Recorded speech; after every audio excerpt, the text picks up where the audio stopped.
Olá, meus irmãos, a paz do Senhor, seja bem-vindo ao nosso canal. Eu sou Raimundo Alves, sou evangelista aqui na Obra do Senhor, em Araguaína, Tocantins.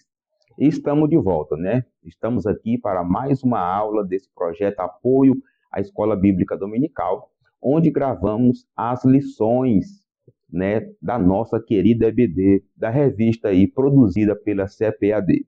Devido a algumas sobrecargas de funções e atribuições no reino de Deus, ficamos aí algumas lições sem gravar, mas hoje estamos de volta para estudar com você, trazer para você a compreensão, o entendimento de mais uma lição da Escola Bíblica Dominical.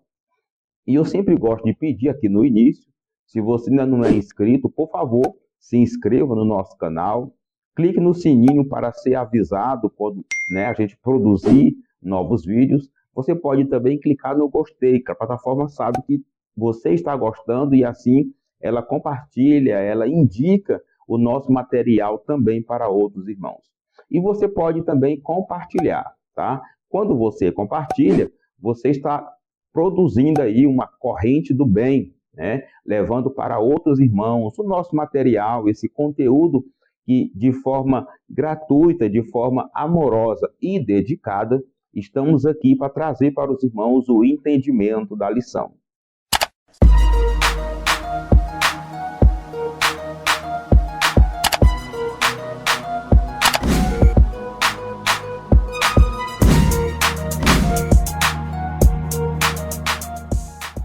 Aqui no nosso canal, nós temos aqui um conteúdo diferenciado. É o único canal que lê realmente o que está escrito na lição, o que está escrito na revista e traz para você explicado, detalhado, todas as citações e todos os argumentos do autor na lição. Nós nos esforçamos porque o conteúdo que tem que ser dado é o conteúdo da lição. Então aqui nós fazemos uma abordagem teológica, né, explicando a lição, mas também uma abordagem pedagógica, lhe dando instruções, direcionamento de como você deve concluir cada tópico, concluir cada aula e também aplicar o conteúdo na vida da igreja, né, dos seus ouvintes, dos seus alunos ali da EBD. Nós estamos no segundo trimestre de 2023, estudando sobre relacionamentos em família, né? O desejo dessa revista, né, de estudar esse material, é a gente aprender, tirar lições com erros e acertos, né, de famílias da Bíblia, de pessoas que atuaram ali na Bíblia Sagrada. Então, continua conosco, porque hoje temos mais uma aula, mais uma lição abençoada. Hoje estudaremos a lição de número 9, que tem como tema Uma Família Nada Perfeita. A leitura bíblica, né, da lição, da aula de hoje, está aí em 2 Samuel, capítulo 3, capítulo 5, alguns versículos a mais aí, onde traz aí um resumo, né, de algumas situações, alguns fatos ocorridos na vida e na família do rei Davi. Os objetivos da aula de hoje é a gente conhecer alguns problemas na vida pessoal e familiar do rei Davi, né, conhecer também as fontes, a origem, né, dos problemas que acontecem nas famílias e também estudar sobre o problema moral, né, quando há falta de moral, falta de caráter na família. A motivação da aula de hoje é a questão que ser bom em uma determinada área e ser ruim em outra área, principalmente na questão familiar, é algo que está muito presente também na igreja, tá? Então, o assunto de hoje nos motiva a estudar, a debater justamente por isso. Na igreja, assim como o rei Davi, temos pessoas que é bom na obra de Deus, mas é um fracasso na sua vida familiar. A dica de leitura e pesquisa é você estudar, procurar, né, livros, materiais sobre assuntos que envolvem ali a história do Antigo Testamento e também livros, materiais, conteúdo sobre a vida pessoal, sobre a história do rei Davi. A lição de hoje está dividida em 3 tópicos e é bastante interessante a gente observar, porque no segundo tópico nós temos 4 subtópicos. Tem que ter muito cuidado para não demorar demais, senão você não chega no final da lição. É importante entender e compreender a estrutura com que ela está montada. tá? Porque senão você perde tempo demais e não consegue ministrar a sua aula inteira.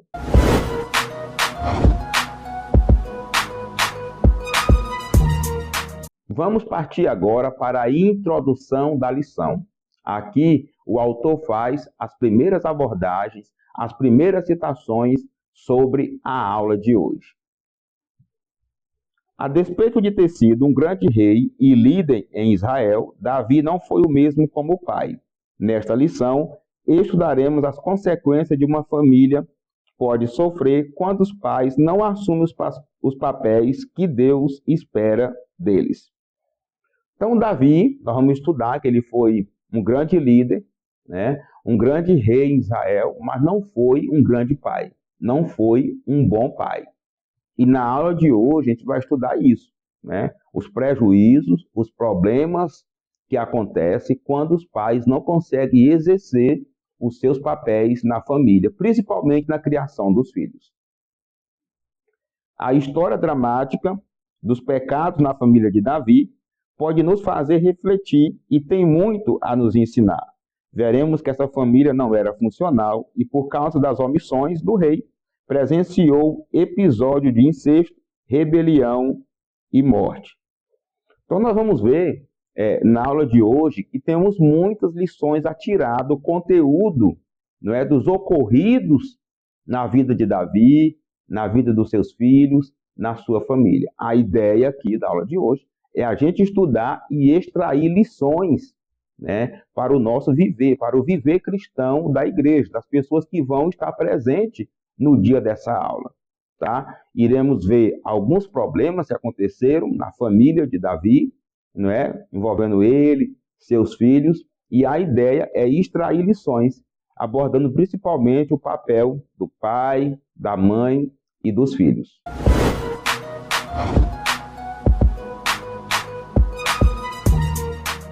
Chegamos agora no primeiro tópico, e a ideia aqui é a gente estudar sobre o rei Davi e a sua família. Vamos conhecer algumas características dele e também dos seus filhos, dos seus descendentes, né? Ali do seu ambiente familiar. Davi, o ungido por Deus. O livro 1 Samuel mostra a decadência do reinado de Saul e o processo da escolha de Deus a respeito de um homem segundo o seu coração, para assumir o lugar do primeiro rei de Israel. Assim, Deus levou Samuel à casa de Jessé, o belemita, pois ali havia separado o novo rei ungido de Deus, Davi. Então, essa história nós já conhecemos, né? Saul desobedeceu a Deus, desobedeceu o profeta Samuel, não é? E assim Deus abriu mão de Saul, não é? E Deus mandou Samuel ungir um novo rei, né? Só que esse rei não assumiu logo de início ali, né? Que foi Davi. Nós conhecemos a história que Samuel foi lá na casa de Jessé, que era o pai, chamou todos os irmãos, depois perguntou se não tinha mais alguém. Ah, tem um que está ali, né, no campo ali pastoreando. Então Davi, ele foi escolhido por Deus. Davi foi ungido por Deus através do profeta Samuel, e ele ainda era rapaz quando isso aconteceu. Nesse momento, a Bíblia diz que desde aquele dia em diante, o Espírito do Senhor se apoderou de Davi. Então Davi, né, além de ter um coração puro, um coração crente, um coração abnegado, porque Deus viu nele características assim, por isso Deus mandou o profeta Samuel ungir. A Bíblia diz aqui que o Espírito Santo se apoderou de Davi. Ou seja, ele se tornou ainda mais crente, ainda mais santo, ainda mais dedicado, ainda mais inspirado. Não é? O louvor de Davi, não é? A sua força, as suas estratégias, né? Todas as suas vitórias vieram ali através do Espírito Santo de Deus, que passou a dominar a sua vida, não é? A ter liberdade na sua vida depois da sua unção pelo profeta Samuel. Davi, o homem de Deus. Não havia dúvida de que Deus o capacitara para desempenhar a importante missão na monarquia de Israel, reunificar a nação. Paulatinamente, as tribos foram reconhecendo a sua autoridade real. Assim, Deus unificou a monarquia e foi vitorioso em tudo o que o Senhor era com ele para realizar. Então Deus ungiu Davi, né, quando ele ainda era rapaz, e com o passar do tempo chegou o período, né, chegou o momento de Davi assumir o trono, né, com a morte de Saul. E o autor fala aqui que a principal missão dele era reunificar Israel, não é? Tornar Israel uma nação só, uma nação única, uma nação poderosa, uma nação fortificada. E ele conseguiu isso, né?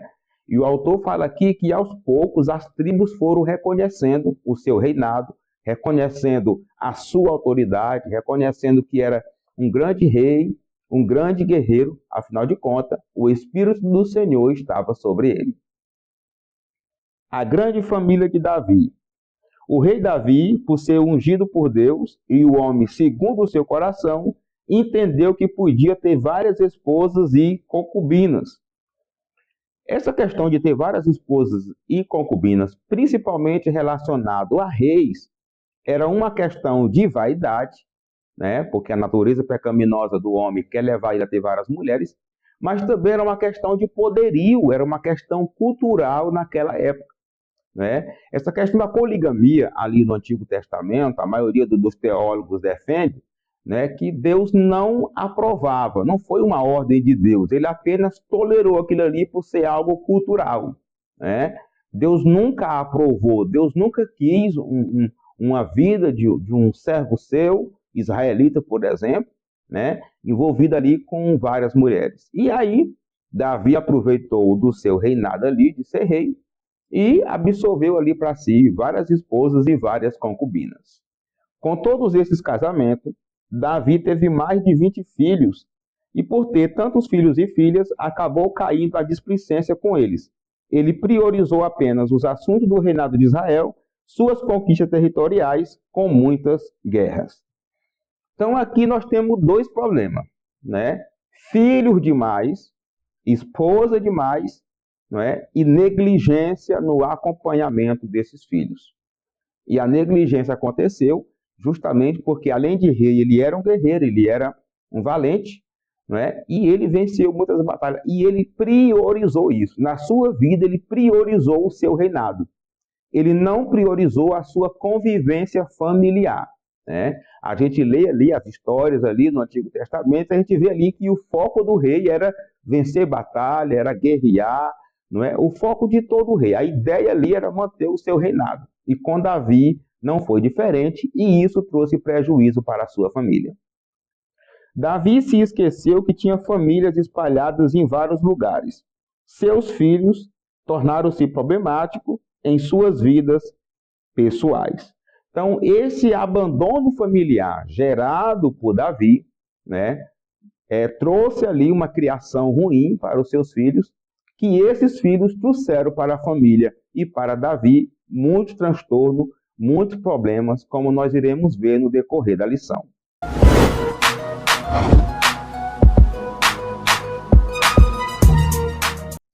Vamos agora concluir o que nós estudamos nesse primeiro tópico. Nós estudamos, não é, que Saul foi ungido por Deus, mas morreu, e Davi foi ungido como substituto de Saul, e foi um reinado vitorioso porque o Espírito do Senhor estava sobre ele. Nós estudamos também que Davi assumiu o trono com uma missão, né, de reunificar o reinado de Israel, né? E nós vimos que isso deu certo, ele foi vitorioso e as tribos reconheceram que realmente ele era um rei segundo a vontade do Senhor. E nós vimos também que Davi tinha muitas esposas, muitas concubinas e mais de 20 filhos, e que isso trouxe problema, porque ele não pôde acompanhar a vida familiar com as esposas e com os filhos, porque negligenciou a criação desses seus familiares, né, seus descendentes, e priorizou o seu reinado, as batalhas e as guerras.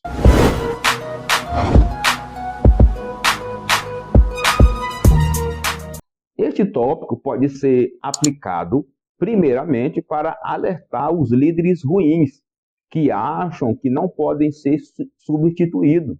E nós vimos aqui que Davi foi escolhido por Deus para substituir Saul. Então não podemos cair nessa vaidade de achar que porque somos ungidos de Deus, porque somos obreiros, somos pastores, Deus não nos substitui. Substitui sim. Se nós desobedecer, desencaminhar nossa vida espiritual e a obra de Deus, pode ter certeza que Deus levanta outro, porque o compromisso de Deus é com a sua obra.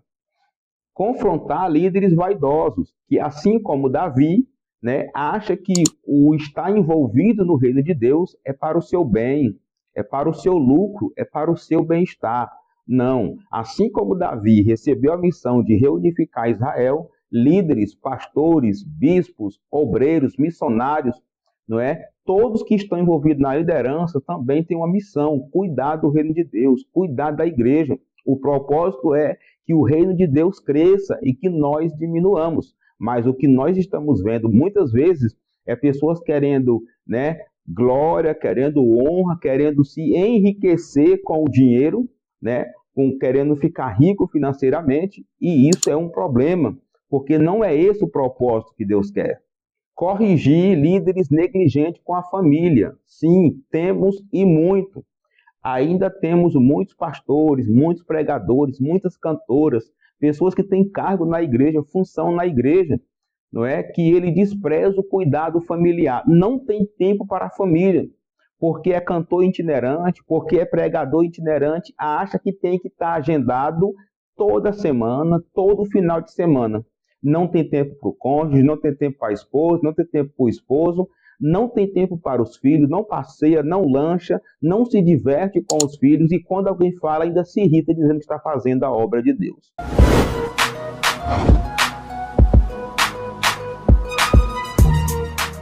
Agora vamos estudar o segundo tópico e nós iremos conhecer agora algumas pessoas, não é? E alguns aspectos dessas pessoas que faziam parte da família do rei Davi. Tamar era filha de Maaca, que era filha do rei Talmai, e mãe de Absalão, e este, portanto, irmão de Tamar.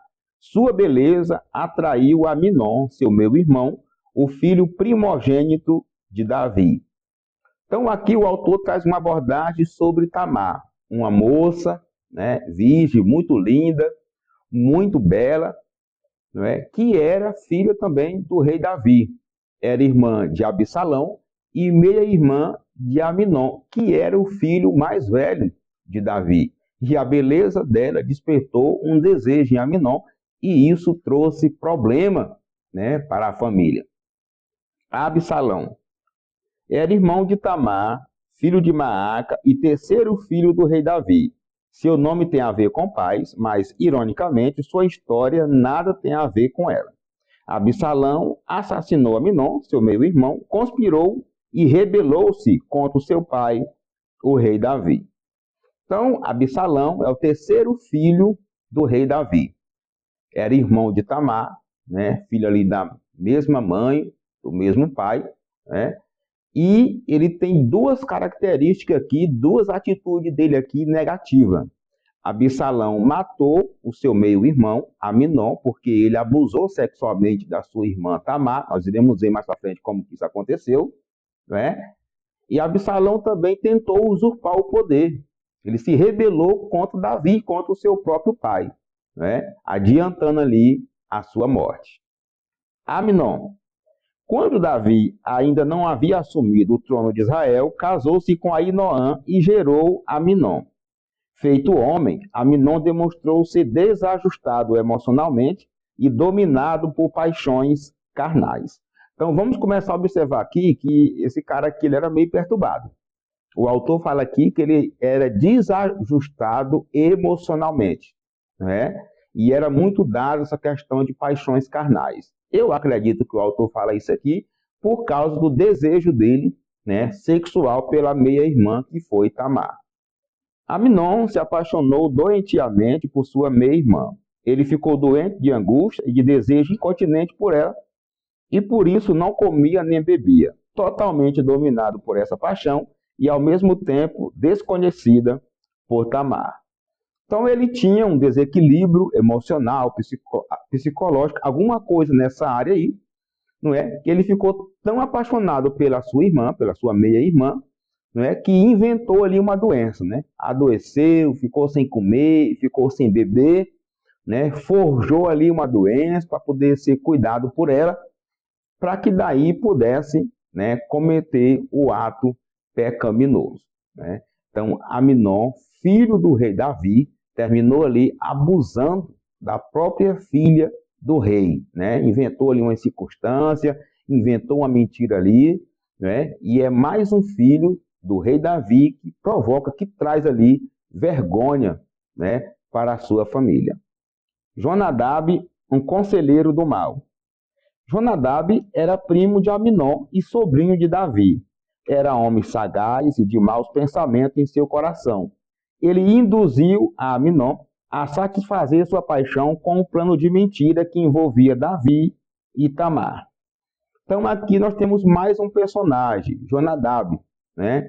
Primo aí dos meninos e sobrinho do rei Davi. Ele era filho do irmão do rei Davi. E esse cara aqui, ele era maléfico, não é? É aquele cara que traz as ideias, só que não ideia boa, né? Ideias ruins.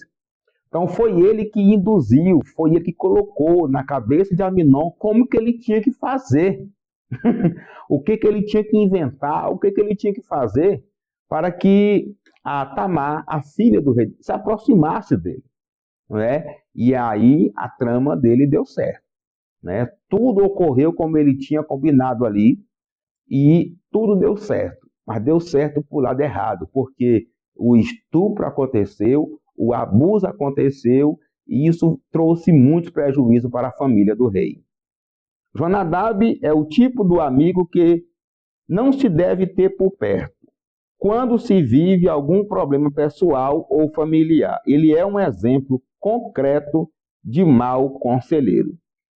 Problema familiar todos nós temos. Nós não temos uma família perfeita, não tem quem tenha uma família perfeita porque nós não somos perfeitos. Agora, esse cara aqui, esse Jonadab, ele representa um tipo de pessoa, um mau conselheiro.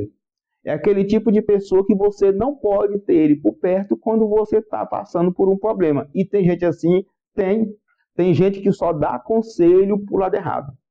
Só dá conselho para o lado do mal. Nós temos que ter muito cuidado com esse tipo de gente. Aminon deu ouvido, né, e terminou perdendo a sua vida como consequência do seu erro por ter seguido o conselho de Jonadab.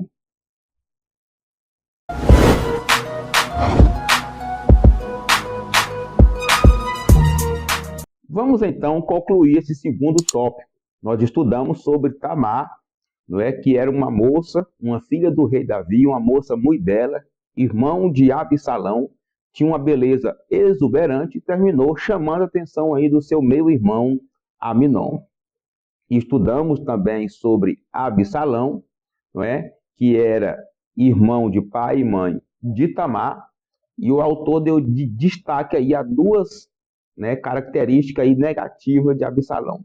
Ele matou o seu meio-irmão Aminon por ter abusado da sua irmã e, tempo depois, se levantou contra o seu próprio rei, se rebelou contra o próprio rei. Nós estudamos também sobre Aminon, né, que abusou da sua meia-irmã, inventou uma doença, inventou várias circunstâncias e isso custou-lhe a sua vida porque Absalão lhe matou. E estudamos também sobre Jonadab, né, o mau conselheiro, foi o mentor do plano, né, foi quem planejou tudo ali e organizou. Aminon obedeceu, deu tudo certo, porém depois deu errado, né, porque Absalão se vingou, né, da morte ali, causando morte ao seu meio-irmão, se vingou ali do estupro da sua irmã.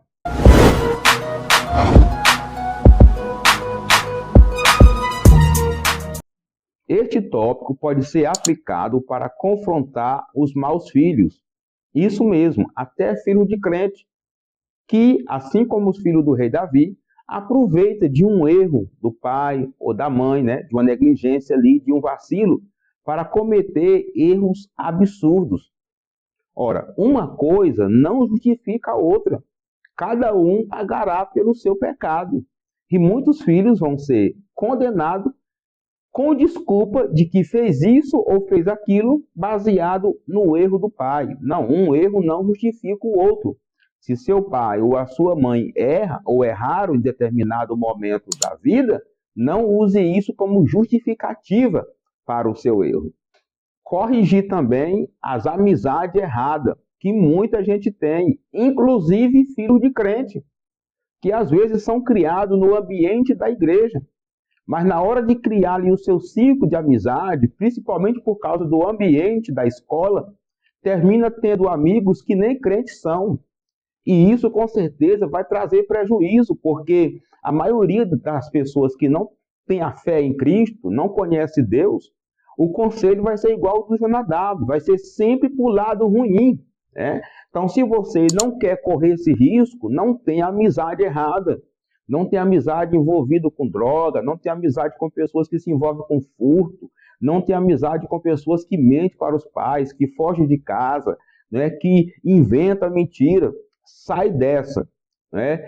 Vai ter amizade? Tenha amizade com pessoas do bem, com pessoas boas, né? Porque isso vai conseguir fazer você se libertar de muitos erros, principalmente problema no seu ambiente familiar.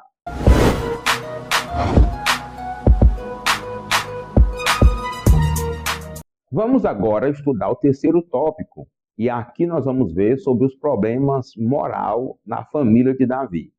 Vamos ver por que esses problemas aconteceram, quais foram as fontes, as origens desse problema, né? E também como corrigi-los.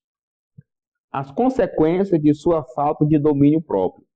O livro 2 Samuel relata o adultério do rei Davi e o confronto do profeta Natã ao pecado do rei.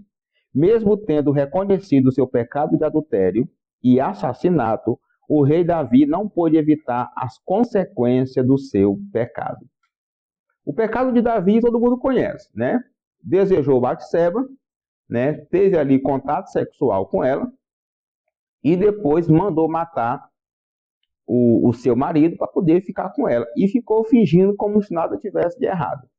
Deus manda o profeta Natã ir lá repreender o rei, né? O rei Davi se arrepende, se humilha perante Deus, né? Deus o perdoa, porém as consequências vieram, né? E as consequências, elas sempre vêm, tá? Não quer dizer que Deus está ali punindo pelo seu pecado.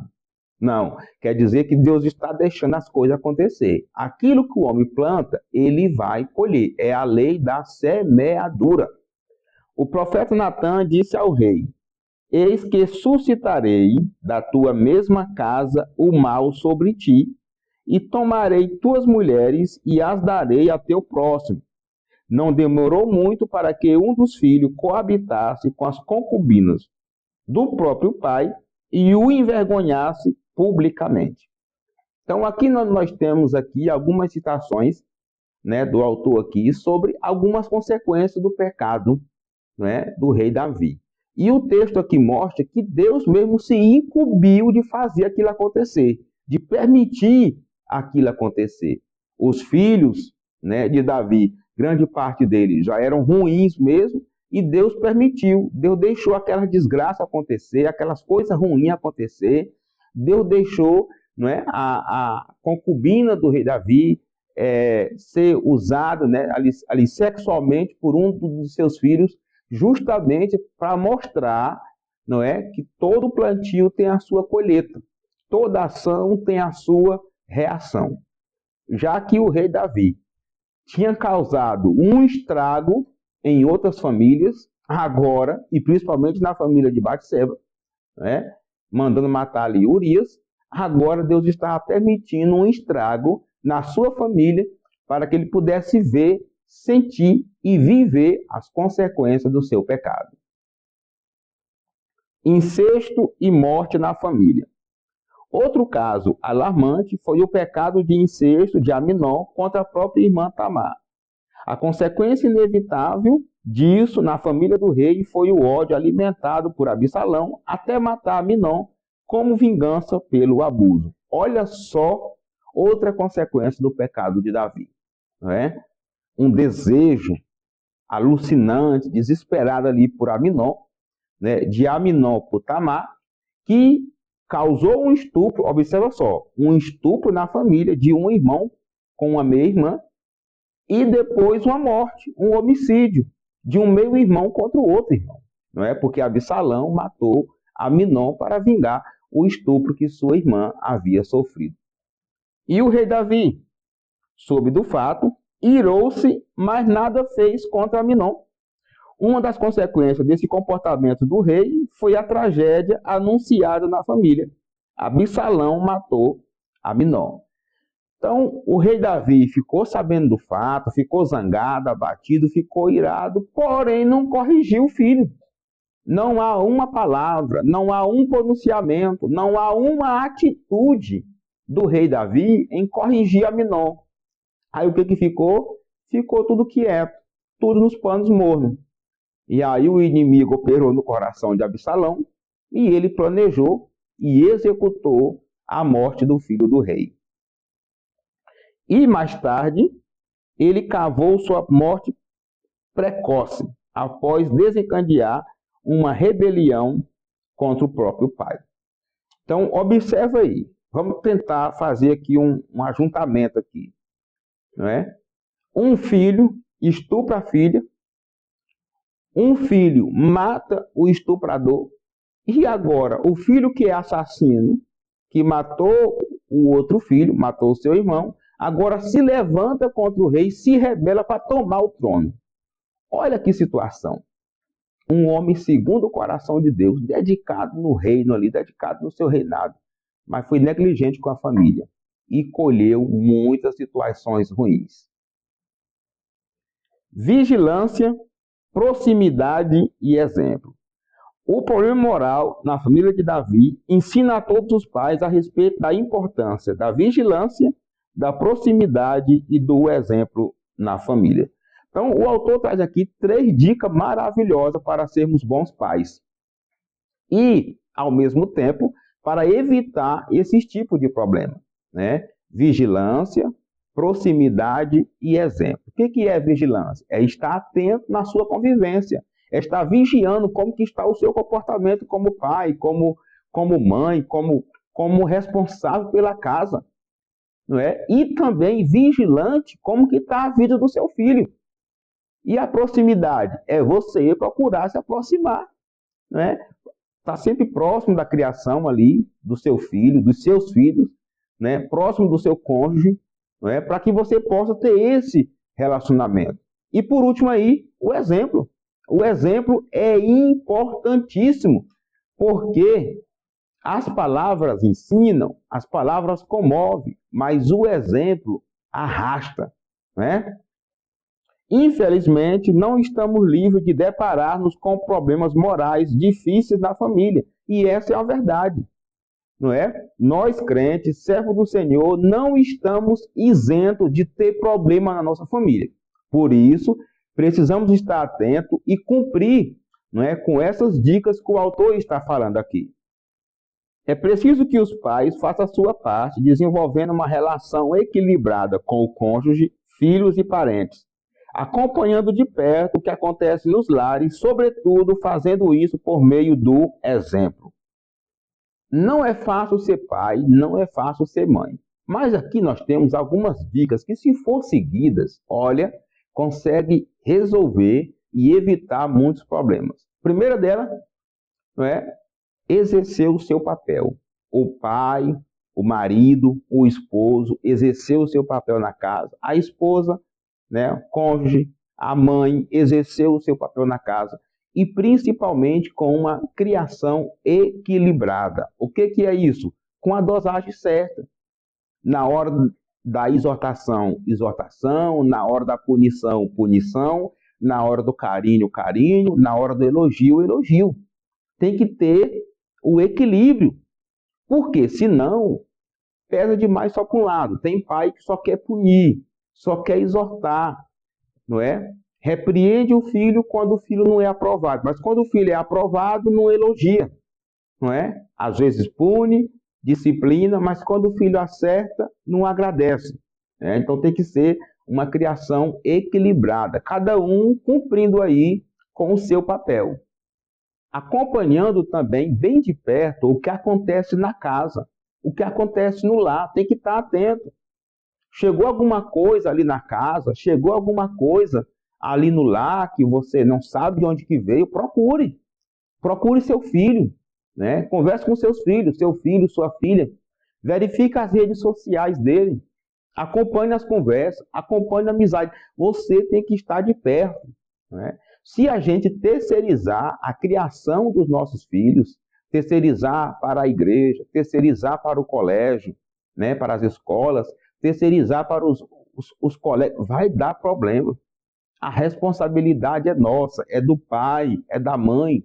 Nós temos sogro, sogra, avô e avó que pode até ajudar. Nós temos tios que podem até ajudar. O colégio ajuda, a igreja ajuda, mas o dever é do pai e da mãe. Cumprir com o seu papel.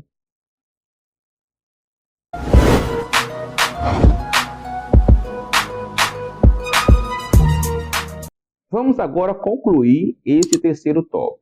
Nós estudamos que faltou domínio próprio no rei Davi, principalmente relacionado àquele pecado com Batseba. Ele viu ela se banhando, ele desejou, né? Teve contato sexual com ela, mandou matar o marido dela. Então, o autor destaca aí que faltou domínio próprio, faltou ele se controlar, se dominar para não cair nesse pecado. Nós estudamos também que, como consequência, isso trouxe muitos problemas. Incesto, estupro na família, homicídio, né? Levante, abuso sexual até de suas concubinas, relatos de contato sexual dos seus filhos com as concubinas. Então, o resultado, a consequência do pecado de Davi não foi boa. E nós estudamos também algumas dicas de boas atitudes, né? Atitudes preventivas do que nós temos que fazer, não é? Para ter evitado, para que não aconteça esses problemas da nossa família. Esses e outros, né? Por exemplo, a vigilância, a proximidade, né, com os familiares, com o cônjuge, com os filhos, e também o exemplo. São dicas que estudamos nesse tópico, que é de grande importância para a convivência familiar.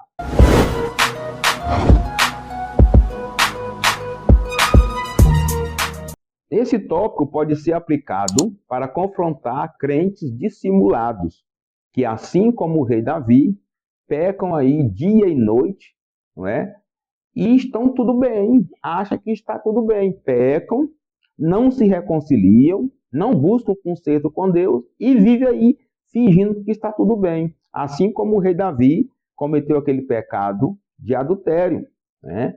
Então, esse tópico nos leva a refletir sobre isso. Não foi uma atitude boa do rei Davi e não é uma atitude boa para nenhum cristão.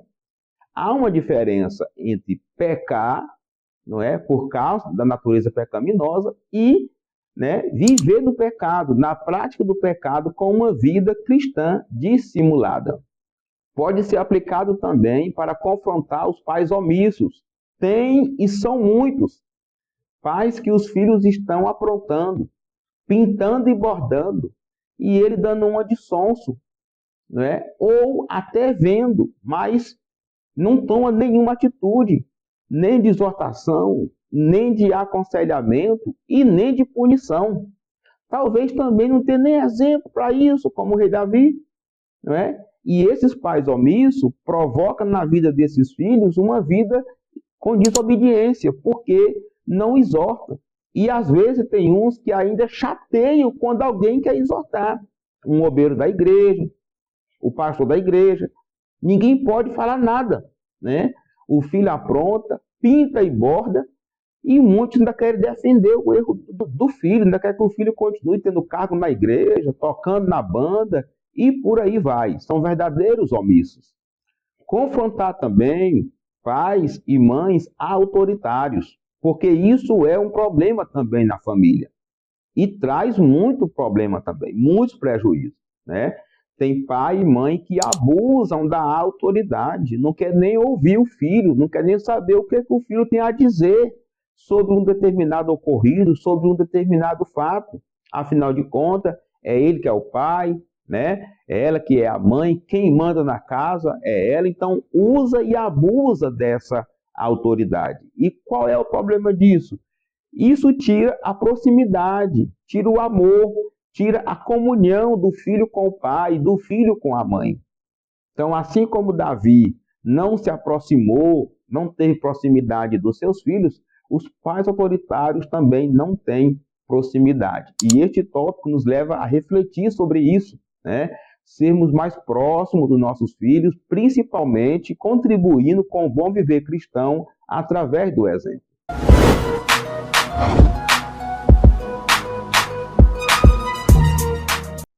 Chegamos agora na conclusão, e nós vamos ver como que o autor resumiu, né? Quais foram aqui os argumentos que ele usou, as palavras, as citações que ele fez para concluir essa tão preciosa lição de hoje. Conclusão. Vimos que a família do rei Davi era disfuncional, o que trouxe problema de longo prazo para toda a família. A família do rei Davi não funcionava da forma correta, da forma certa que uma família tem que funcionar. Ele priorizou muita coisa e desprezou ali, né, a sua convivência, a sua vida familiar. E isso não é um bom exemplo para uma criação, não é? Para uma família que quer ser abençoada. É preciso cultivar os valores da palavra de Deus em nossos lares, que os pais exerçam seus papéis em casa, transmitindo esses valores e acompanhando de perto os seus filhos, que os cônjuges tenham um relacionamento que traga equilíbrio e segurança aos filhos. Então aqui o autor traz aqui, concluindo a lição, 3 dicas interessantes. Primeiramente, né, os pais, o pai e a mãe, buscar conhecer e fazer uso dos princípios da palavra de Deus, né? Depois, procurar se aproximar, ter uma vida próxima dos filhos, né? Não terceirizar a criação. E, em terceiro lugar, o próprio casal ser exemplo. Porque como é que você vai ensinar os seus filhos a não brigar, né? Não ter confusão entre eles, se você, com a sua esposa ou com seu esposo, é um casal brigão? Como é que você vai ensinar isso? Não tem como ensinar, hein? Então, o exemplo é um ponto importantíssimo na criação dos filhos para que possa evitar ou, pelo menos, amenizar os problemas. A vida cristã em família é a maior prevenção contra os desajustes da atualidade. E eu ainda acrescento que não só uma vida cristã, uma família cristã, mas uma vida cristã correta. Porque tem muita gente aí vivendo numa família cristã que a vida dele é pior do que se ele estivesse morando com uma família que não fosse cristã. Infelizmente, nós temos isso no meio da igreja. Pastores que não são pais de verdade, não é? Missionárias, obreiras que não são mães de verdade, não são exemplo como mãe, não são exemplo como esposa, não é? Pastores, obreiros que não são exemplos como esposo, como pai. E aí o pai, né, exerce uma dedicação exclusiva ali ao ministério, que o filho chega a desejar que o pai não fosse pastor, que o pai não fosse obreiro, porque aí ele teria o pai dele com ele, não é? Então, para evitar os problemas, temos que ter uma vida cristã? Sim, mas uma vida cristã correta, balanceada, equilibrada, tendo como base as boas atitudes dos servos de Deus registradas na sua palavra. E a lição que podemos extrair dessa lição é que viver neste mundo de pecado não é fácil. E viver neste mundo conduzindo uma família, né, esposa, esposo, filhos, familiares, é mais difícil ainda. Porém, nós temos Deus para nos ajudar. Se tivermos humildade e buscarmos direcionamento dele, né, Deus vai nos ajudar a conduzir a nossa família abençoada na igreja, no reino de Deus e também na convivência familiar. E assim, meus irmãos, chegamos no final de mais uma lição e eu quero agradecer você que chegou até aqui para estudar conosco. Muito obrigado pela sua audiência, muito obrigado por você ter vindo estudar com a gente. Eu fico muito grato com toda essa consideração, todo esse respeito que vocês têm de sempre estar dando essa moral, estudando com a gente e aprendendo com aquilo que Deus nos concede. Se você ainda não é inscrito, por favor, se inscreva no canal, clica no sininho também para poder ser avisado, né? Dê o like e compartilha. Quando você compartilha, você leva essa bênção, esse ensinamento para outras pessoas. Compartilhe aí no grupo do WhatsApp, no grupo da igreja, no grupo da EBD e informe, né, para outras pessoas que têm esse canal aqui pronto com aulas para ajudar os irmãos a ministrar a lição, a aula da Escola Bíblica Dominical. Quero lhe informar também que estamos presentes aí nas redes sociais, tá? E eu quero pedir que você nos siga, nos acompanhe, né? Tem o nosso Twitter aí, nosso Facebook, o nosso Instagram. E lá no Instagram nós temos algumas coisas interessantes. Nós temos algumas meditações, algumas perguntas, algumas questões, alguns questionamentos sobre a lição que pode ocorrer durante a sua aula. Visita lá que com certeza você será abençoado. Meu irmão, minha irmã, se você for ministrar essa aula, que o Espírito Santo te guie, que ele te conduza, que ele alimente a sua mente com a palavra certa, necessária e a explicação correta da lição para aqueles que estarão lhe ouvindo. O Espírito Santo te abençoe. Se Deus permitir, estaremos aqui na próxima aula, na próxima lição.